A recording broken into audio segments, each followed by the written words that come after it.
My name is Monique Normand, and I'm a civic engagement organizer here at Plan. I'm also our member group organizer.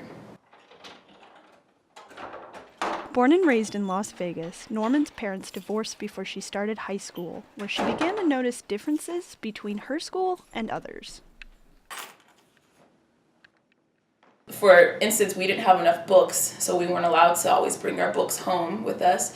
I remember in history class, there weren't enough chairs, so for a whole semester we had to sit on the floor.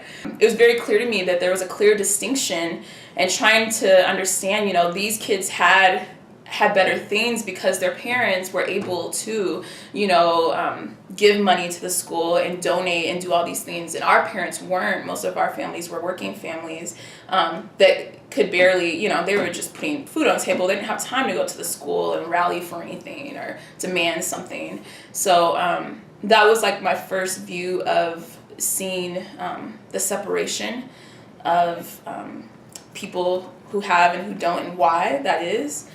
Normand says her family was also political.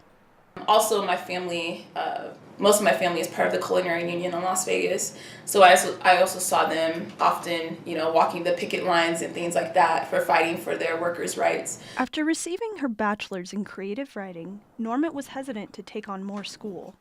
She decided to take a class on policy, focusing on macro and micro social work.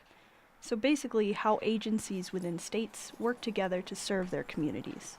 And I was just like, wow, that's what I want to do, I didn't realize that was something that was an avenue I could go down. And then I had to pick an internship, and Plan ended up being my internship. She didn't anticipate she would become politically active, but now she hopes to provide a missing link for communities like the one she grew up in.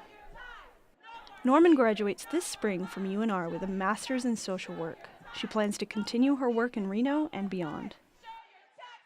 For the Reynolds School of Journalism, I'm Dani DeRosa.